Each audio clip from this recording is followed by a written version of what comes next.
வணக்கம் மக்களே, welcome to சாரால் ஜேக்கப் எஸ்டேட் லைஃப். எல்லாரும் எப்படி இருக்கிறீங்க? நம்ம தோட்டத்தில் நிறைய ஸ்பைஸ் இருக்குது. இன்றைக்கி வந்து கிராம்பு எடுக்கலான்னு பார்க்குறோம். அது கூட நிறைய இல்லை, கொஞ்சம் தான் இருக்குது. மழை வந்து இப்போ அதிகமாக பேஞ்சிட்டு இருக்குது 2 நாளாக இங்கே ஸ்ரீலங்கா ஃபுல்லாக. அப்போ மழை இருட்டிகிட்டு இருக்குது. அதுக்குள்ளே போயிட்டு கொஞ்சம் எடுத்துகிட்டு வந்துடலாம். அப்படியே வாங்க, கூட போயிட்டே இருக்கலாம். வாங்க போகலாம். நானே மல்லா என்னோடய ஹஸ்பண்ட் 3 பேரும் போகிறோன்னும் போதே மழை தூர ஆரம்பிச்சிது. நேற்றெல்லாம் நல்ல மழை, எங்கெங்கேயோ லேண்ட்ஸ்லைட்லாம் சொல்லியிருந்தாங்க. கேண்டி பக்கம்லாம் பயங்கர மழை. நூரேலியாவில் வந்து பெரிய லேண்ட்ஸ்லைட் ரோட் சைட் போயிருக்குது. அங்கெல்லாம் டூரிஸ்ட்டு வராதீங்கன்னு சொல்லி வார்னிங் கொடுத்தாங்க. அப்புறம் சில இடத்துல ரெட் அலர்ட் கொடுத்துருக்குறாங்க. அது எங்களுக்கு என்ன பயம்னா, அந்த நவம்பரில் போன வருஷம் பெரிய மழை வந்துச்சு, அந்த மாதிரி எதுவும் வந்துடக்கூடாது கடவுளேன்னு தான் வேண்டிகிட்ருக்குறோம் எல்லோரும். இந்த வருஷம் அப்படி இல்லாமல் நல்ல மழையாக, நாட்டுக்கு தேவையான மழையாக வரணும்னு எல்லாரும் ப்ரே பண்ணிக்கிறோம்.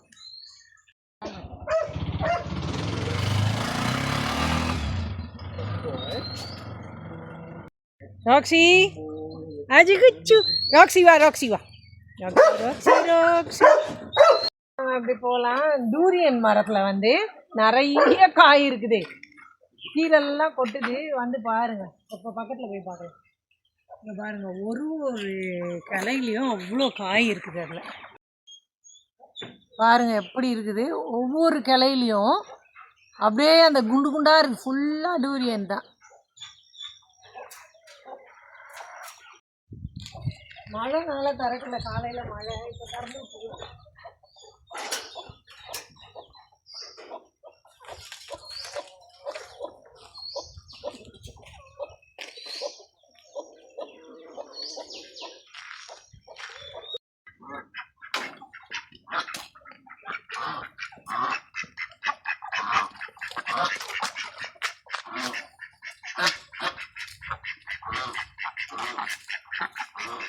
இந்த கூஸ் ஒன்று உக்காந்துட்டு இருந்ததுல, அடை காத்துட்டு பெருசு, அது பாருங்கள் எவ்வளோ நாள் ஒரு 30 நாளுக்கு மேலே உக்காந்துட்டு இருந்துச்சு. கடைசியில் எல்லா மூட்டையும் களைச்சி போட்டுட்டு போயிடுச்சு. இதுக்கு தான் இந்த வாத்துங்களை நம்பவே கூடாது, அடை காக்காது வாத்து.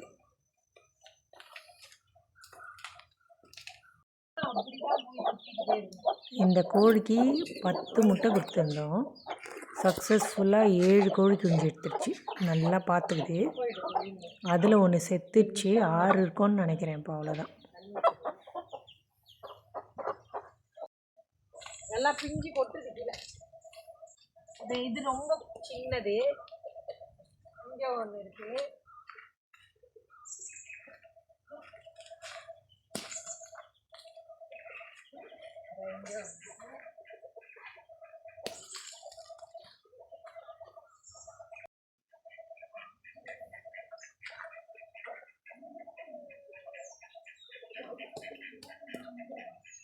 அங்கே 2 இருப்பா, குட்டி குட்டி.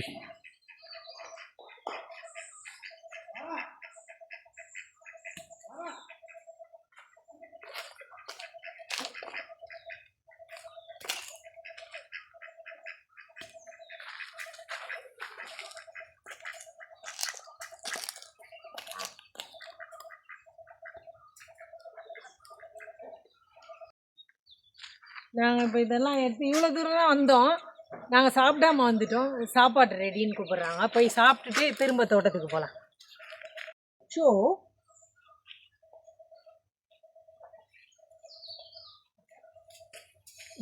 அமைதியாக இருக்கிறதே பெரிய விஷயம். சாக்கி பார்த்தீங்களா? சாக்கி தூக்கமா? நல்ல மழையில் வந்து நேற்றுலேருந்து தூக்கம் சாக்கிக்கு.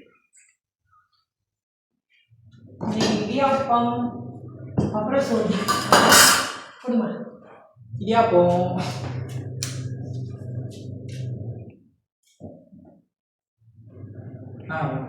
கொடுமா. சாப்பிடு. பால் விட்டுமா? துவா தேங்காய். முதல்ல சொதியோட சாப்பிடு. முதல்ல சொதி. குறிப்பாக அளவுக்கு இல்லை.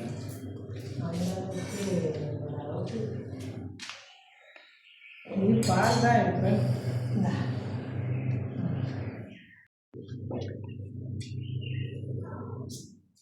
குட்டி குட்டி இடியாப்பம் இது. கோம்பை இடியாப்பம்.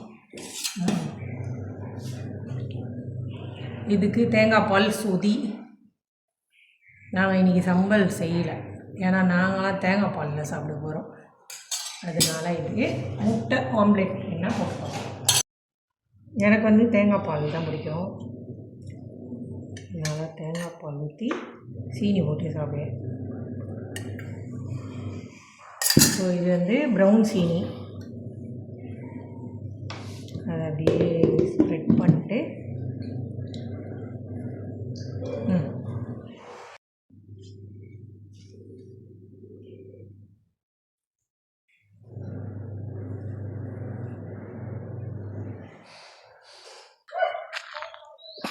இது ரொம்ப அழகான பிங்க் செம்பருத்தி. ஒரு நாள் ஃப்ளவர் டூர் கூட்டு போகலாம். ரொம்ப அழகாக இருக்குது, கலர் அவ்வளோ அழகு, ஒயிட்டு பிங்க் எல்லாம் கலந்து வருது. ஃப்ரூட் ஸ்டோர் கூட்டு போனல, அது மாதிரி ஃப்ளவர் டூர் ஒன்று கூட்டு போனோம். ஆமாம், அப்படி நிறைய இருக்கும் ஃப்ளவர்ஸ். ஆனால் மழை அதிகமாக இருந்தால் சிலது வந்து அப்படியே கொட்டிடும். பாருங்க, இந்த இலை கூட மாதிரி நல்ல ஒரு தைலம் ஸ்மெல் வரும். அதில் தைலம் ஸ்மெல் வரும். மூந்து பாரு, நல்லா கசக்கிட்டு மூந்து பாரு. அதுதா பூ ரொம்ப அழகாக இருக்குது இல்லை? ஆமாம், இது கூட நம்ம வந்து அந்த ஃப்ளவர்லாம் டெக்கரேட் பண்ணும் போது அதில் வைக்கலாம். கோழிகளை பாருங்களேன், இவ்வளோ பிஸியாக இருக்காங்கன்ட்டு உரக்கூட்டில் இது குழியில் போய் அப்படி சாப்பிட்றாங்க. பாரு, ஒவ்வொரு கோழி வந்து இந்த இதில் இருக்கிற மறைஞ்சிருக்காங்க பாரு, தெரியவே மாட்டேங்குது. அந்த கலருக்கு தெரியல. இதனால தான் நாட்டுக்கோழி முட்டை நல்லா ஹெல்தின்னு சொல்கிறோம்ல, இதுதான் காரணம். ஆற்று லைனாக போயிட்டு இருக்கு. கூஸ் பத்தியா இவ்வளோ நாள் ஆக்டிங் போட்டு இருந்தாரு, பெரிய அடை காத்து அப்படியே வாத்து குஞ்சு எடுத்துடுற மாதிரி, ஒன்றுமே இல்லை கடைசியில்.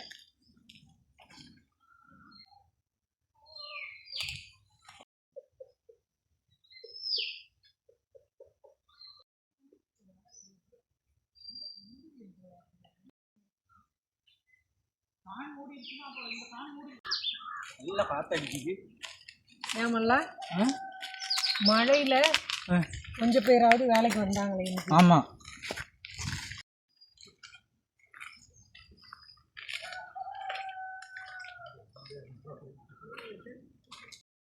அங்கே தெரியுது பாருங்கள் கிராம்பு மரம். நம்ம இப்போ அங்கே தான் போகிறோம். காலையில் வேலைலாம் ஆரம்பிச்சிட்டாங்க, நாங்கள் சாப்பிட்டுட்டு வர்றதுக்கு கொஞ்சம் லேட் ஆயிடுச்சு. சரி, அப்படியே போயிட்டு எவ்வளோ பறிச்சிருக்கிறாங்கன்னு பார்க்கலாம். மழை அப்போ இப்போன்னு எட்டி எட்டி பார்த்துட்ருக்குது, அதனால் நாங்கள் போய் கிராம்பை பார்ப்போம். இப்போ கொஞ்சம் பறித்து வச்சாதான் வீட்டுக்கு கொஞ்சமாவது கிராம்பு இருக்கும். திரும்ப பட்டையும் சீவணும். அதாவது வருஷ கணக்காக பட்டை நிறைய இருந்துச்சு, நாங்கள் போய் இந்தியாலேயும் கொடுத்தோம், அப்புறம் கடைக்கு கொஞ்சம் கொடுத்தோம், விற்றோம் ஆன்லைனில். இப்போ முடிஞ்சிடுச்சு, திரும்ப சீவ சொல்லணும். இங்கே பாருங்கள், இது கூட பட்டை மரம் தான், காணில் வளருது பாருங்கள். இது கூட பட்டை மரம் தான், இது தண்ணி ஓடுற இடம். இது ஏன் தெரியுமா பட்டைங்க எல்லா இடத்துலையும் இருக்கு? வாசனையாக இருக்குது. இந்த காக்கா குருவி எல்லாம் அந்த பழத்தை பட்டை சாப்பிட்டு வந்து போடுறது. இங்கே பாருங்கள், பார்க்க பிரியாணி இலை மாதிரியே இருக்கும், ஆனால் இது பிரியாணி இலை இல்லை. ஆனால் நிறைய பேர் இதுதான் யூஸ் பண்ணுறது. நிறைய பேர் பிரியாணிக்கு தான் போடுறாங்க. பிரியாணி இலை வந்து பேலீஃப், அது வேற, இது வந்து பட்டை எல்லாம். ஆனால் ஸ்மெல்லு வருது, ஆனால் ஸ்மெல் இருக்கு. மழை பெஞ்சதுல இந்த ஓரம்லாம் எப்படி ஆயிடுச்சு பாருங்க. இப்போ தண்ணி இந்த வழியாக அவ்வளோ வேகமாக ஓடும். இப்போ இந்த கான் மட்டும் இல்லைன்னு வச்சுக்கோங்க, இந்த ரோடு வந்து உடஞ்சி போயிடும், தண்ணி எல்லாம் ரோட்டுக்கு ஓடும். கான்னா இம்ரான் கான், அதாவது இங்கே வந்து தண்ணி ஓடுற இடத்த வந்து கான் தான் சொல்லுவாங்க. அந்த சைடில் கால்வாய், அதுக்கு ஷார்ட்டாக கான். இப்போ இந்த ரோடு போயிடும் மோசமாக. இப்போ தான் கொஞ்சம் பார்க்குறதுக்கு நல்லா இருக்குது, இந்த ரோடு அவ்வளோ மோசமாயிடும். வந்துட்டோம். கிராம்பு மரம் பாருங்கள். ராக்ஸி, நான் கிராம்பு மரம் பாருங்கன்ற தலையை ஆட்டி பார்க்குறேன். வந்துடுச்சுமா எங்கள் குச்சி, தேடி வந்துடுச்சு, நிறையா வந்துடுச்சுமா. போகலாமா? கிராம்பு எடுக்க போகலாமா? வா.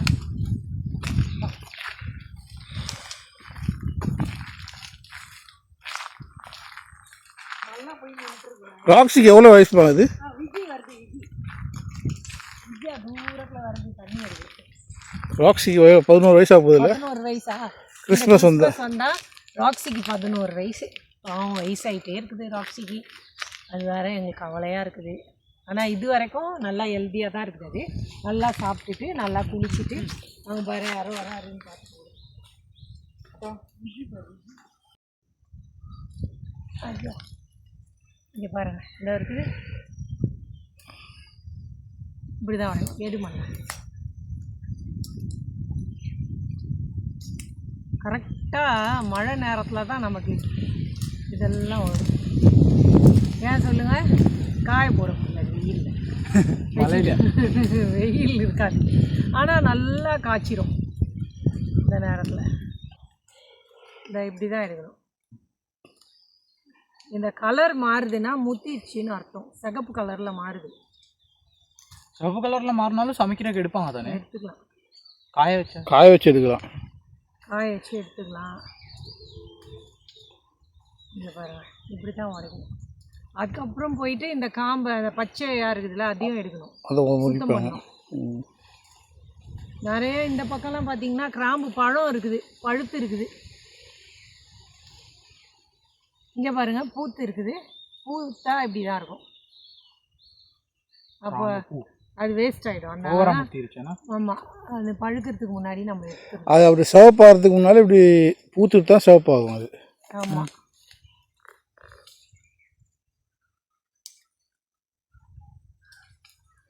பாபு மரத்தில் இருக்கிறோன்னா நம்ம மேலே பறிச்சுட்டு இருக்கோம்.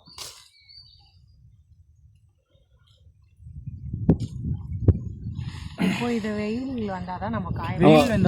ஏன்னா இது நம்ம காய்க்காம பச்சையாக கொடுத்து விட்டுலாம். அதை வீட்டுக்கு வேணும். கொழுந்து இலை எங்கே பாருங்கள், நம்ம இந்த மவுத் வாஷ்லாம் யூஸ் பண்ணுறோம்ல, அதுக்கு பதிலாக இந்த இலையை பிச்சு சாப்பிட்டாலே வாய்க்கு ஃப்ரெஷ் ஆகிடும். இந்த கிராம்பு ஸ்மெல்லும் இருக்கும் அப்படி. ஆனால் வாயில் அந்த கிராம்பு நாற்றம் அடிச்சுக்கிட்டே இருக்கும். கிராம்பு நாற்றம் கிடையாது, வாசனை. வாசனை. அதை போய் நீ நாற்றம்னா என்ன பண்ணுறது? நல்லா என்ன சொல்கிறது, பல்லு வலிக்கு கிராம்பை தான் நம்ம வந்து எடுத்து கடிச்சிக்க சொல்கிறாங்க வாயில், சொத்தப்பல் வராமல் இருக்கிறதுக்கு. இந்த காஞ்ச கிராம்பு எடுத்து வச்சு கடிச்சிட்டு கொஞ்சம் நேரம் அழுத்தி வச்சுட்டு இருந்தோன்னா வலி இருக்காது. என்ன வாசமாக இருக்குது பார்த்தீங்க பறிக்கிறது. இருங்க அந்த பழத்தை எடுத்து காட்டுறேன். நல்லா அந்த பழத்தை எடுத்து காட்டுறேன். இங்கே பார்த்தீங்களா, இது நல்லா பழுத்த பழம். இங்கே பாருங்க பழம், இந்த இங்கெல்லாம் பழம் இருக்குது நிறைய. இருங்க உடச்சி காட்டுறேன். இதான் கிராம்பு பழம். இங்கே பாருங்கள் மரத்தில் இருக்குது. இதெல்லாம் ரொம்ப நாளாக எடுக்காமல் இருந்ததுனால இப்படி பழுத்துருச்சு. இது பழுத்தா விதை தான் போட முடியும், யூஸ் பண்ண முடியாது. இதான் இங்கெல்லாம் இருக்குது. நாங்கள் வந்து இதை பேக்கெட்டில் போட்டு நர்சரியில் கொஞ்சம் கிராம்பு மரம் வளர்த்து இப்போ இருக்குது. அங்கே இந்த மாதிரி பழத்தை எடுத்து தான் போடணும்.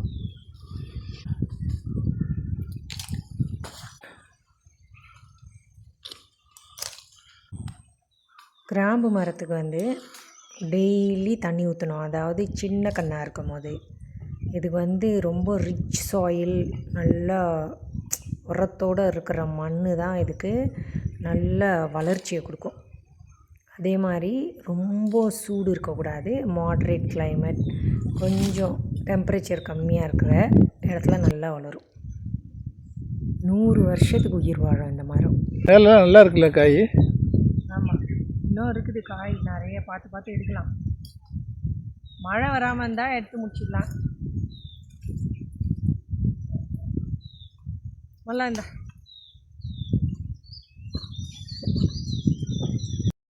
இந்த மரம் வந்து எப்போவுமே எவர் க்ரீன் தான், பசுமையாக இருக்கும். நல்லா காய்க்கும் 4வது வருஷத்துலேருந்து. சில நேரத்தில் 6 வருஷம் கூட ஆகலாம்.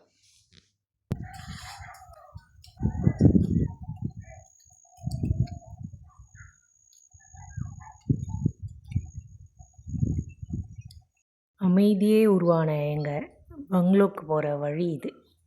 எப்படி இருக்குது பாருங்கள். அவன் புல்லுருவி பற்றி சொல்லிட்டு இருக்கிறான். மரத்தை வந்து அமுக்கிடும்.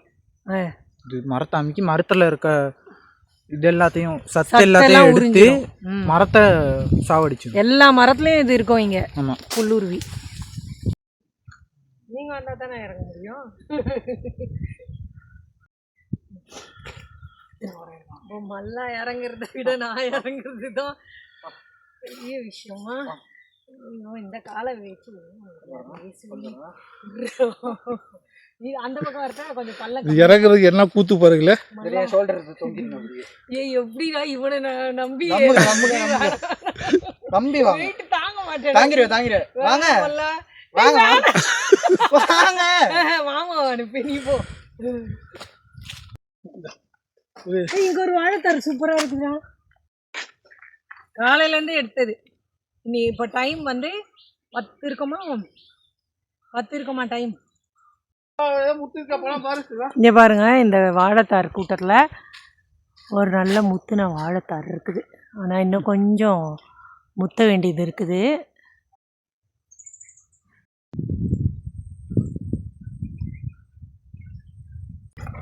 இது பாருங்க புது கொழுந்து தான், கலர் எப்படி இருக்குதுல்ல, நல்லா பளிச்சுன்னு தெரியுது. இங்கே பாருங்க இவ்வளோ எடுத்துட்டோம், மழை தூருது. நீ ஃபுல் 2 hours எடுத்தது. ஓகே, நல்லா கொழுந்து எடுத்துட்டு போகிற மாதிரி நடிப்பான். இப்போ பாருங்க, நல்லா கொழுந்து எடுத்துட்டு மலைக்கு போகிறான். கயிறு தூக்கு.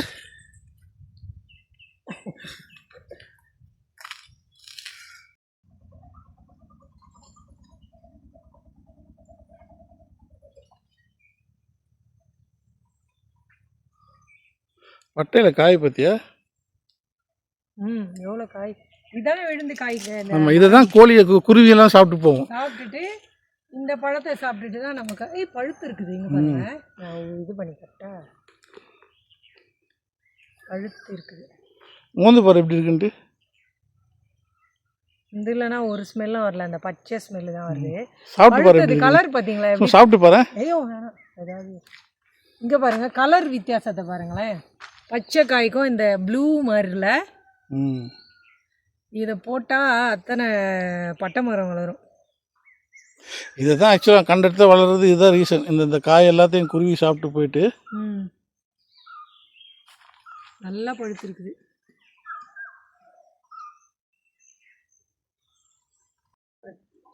நல்லா ஸ்கூலுக்கு போகிறேன்.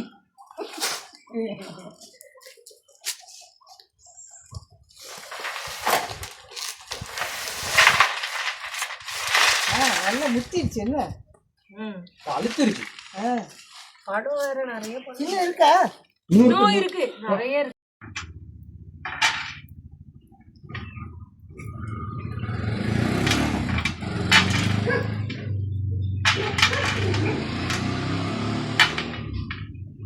நல்ல வாசனையாகவும் இருக்கும். ரூமில் காய போட்டோன்னா அப்படி வாசனை இருக்கும்.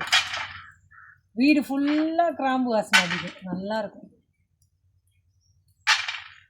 ஆனால் இந்த முறை கிராம்பு ரொம்ப காய்க்கலன்னு, நல்லா காய்ச்சிருக்கு. நல்லா காய்ச்சிருக்கு, காய் இல்லை, இதில் மாத்திரம்தான் இருக்குது. ஆனால் இந்த மரத்தில் அப்படியே ஃபுல்லாக இருக்குது, அப்படி காய்ச்சி இருக்குது. இப்போது இந்த கிராம்பை வந்து தனித்தனியாக நாங்கள் வந்து அந்த குச்சியிலேருந்து எடுத்து இந்த தட்டுக்கு போட்டு நல்லா காய போடணும். காய போட்டோன்னா இந்த பச்சை கலரில் இருக்கிறது வந்து நம்ம ப்ரௌன் கலரில் நம்ம கடையில் வாங்குகிற கிராம்பு மாதிரி ஆகிடும். பார்க்க போனால் கிராம்பு வந்து ஒரு காய் கிடையாது, அது வந்து ஒரு மொட்டு. பூ பூக்கிறதுக்கு முன்னாடி அந்த மொட்டை நம்ம பறிச்சிடுறோம், அதுதான் கிராம்பு. அதுலேருந்து வர ஸ்மெல்லு எவ்வளோ சமையலுக்கு யூஸ் பண்ணுறோம். பிரியாணி, சிக்கன், மட்டன் எல்லாத்துக்கும் போடுறோம். டீக்கெல்லாம் போட்டு குடிக்கும் போது டீ வந்து அவ்வளோ வாசனையாக இருக்கும். இந்த மசாலா டீக்கெலாம் இதை யூஸ் பண்ணுவாங்க, நல்லா இருக்கும். அது மட்டும் இல்லாமல் மவுத் வாஷ்க்கெலாம் இதை யூஸ் பண்ணுறாங்க. வாய் வந்து நல்லா ஃப்ரெஷ்ஷாக வாசனையாக இருக்கும். டூத் பேஸ்ட்டு, பல் தேய்ச்சிட்டு அந்த சொத்தப்பல் வராமல் இருக்கிறதுக்கு இதை யூஸ் பண்ணுறாங்க. ரொம்ப நல்ல விஷயம் இந்த கிராம்பு. உலகத்துலேயே அதிகமாக கிராம்பு யூஸ் பண்ணுற கண்ட்ரி எதுனா இந்தோனேஷியா. அதில் வந்து சிக்ரெட்ஸுக்கெலாம் இதை யூஸ் பண்ணுறாங்க, இந்த ஸ்மெல்லை. அடுத்தது இந்தியா, ஸ்ரீலங்கா, பாகிஸ்தான், இங்கெல்லாம் வந்து இந்த நம்ம சிக்கன், மட்டன், பிரியாணி இதுக்கெல்லாம் யூஸ் பண்ணுவாங்க, மசாலா செய்கிறதுக்கு. அதுக்கெல்லாம் இந்த கண்ட்ரீஸில் யூஸ் பண்ணுறாங்க. சவுதி அரேபியா அப்புறம் கல்ஃப் கண்ட்ரீஸ்லலாம் அரேபிக் காஃபி, டீ இதுக்கெலாம் வந்து இந்த ஸ்பைஸ் மிக்சரை போட்டு யூஸ் பண்ணுவாங்க நல்லா. மடகாஸ்கரில் நிறைய கிராம்பு மரம் வளர்க்குறாங்க. அதுக்கப்புறம் வெளிநாட்டுக்கும் எக்ஸ்போர்ட் பண்ணுறாங்க. அங்கே வந்து நிறைய கிராம்பு மரம் வளர்க்குறாங்க. இருமலுக்கும் நல்லது. கொஞ்சம் சுடு தண்ணியில் போட்டு கொட்டி வச்சு குடிக்கலாம். அடுத்தது பூச்சி, வயிற்றுல புழு இருக்குன்னு சொல்லுவாங்கல்ல, இந்த அந்த புழுக்கு கூட இதை அவிச்சு, இந்த காயை அந்த இதை அவிச்சு காலையில் வெறும் வயிற்றுல குடிக்க சொல்லுவாங்க. புழுவெல்லாம் செத்து இருக்கிறதுனால போல வயிற்று புழுவெல்லாம் செத்து போயிருப்பான். நாங்கள் எல்லாம் சேர்ந்து சுத்தம் பண்ணி இந்த தட்டு ஃபுல்லாக எடுத்து காய போட்டுட்டோம். மறுபடியும் இன்னும் கொஞ்சம் வரும், பறிச்சிட்ருக்குறாங்க. அதையும் கொட்டி காய போட்டோன்னா கடைக்கு கொடுத்துடலாம் நம்ம. இந்த காம்பையும் வாங்குகிறாங்க மசாலா அரைக்கிறதுக்கு, அதுக்கும் ஒரு விலை கொடுப்பாங்க. இவ்வளோதான் இன்னைக்கு முடியுதா இல்லை இவ்வளோதான்? இன்னைக்கு இவ்வளோதான். இன்னும் இருக்கு மரத்தில், நாளைக்கெல்லாம் பறிக்கணும். இன்னைக்கு இவ்வளோதான் அறுவடை. அவ்வளோதான் மக்களே, கிராம்பு அறுவடை முடிஞ்சுது. இந்த வீடியோ உங்களுக்கு பிடிச்சிருந்தா சேனலை சப்ஸ்கிரைப் பண்ணிக்கோங்க, லைக் ஷேர் கமெண்ட் பண்ணுங்கள். நாளைக்கு மறுபடியும் நல்ல வீடியோட உங்களை பார்க்குறேன். எல்லாருக்கும் ரொம்ப ரொம்ப நன்றி. தேங்க்யூ, பாய்.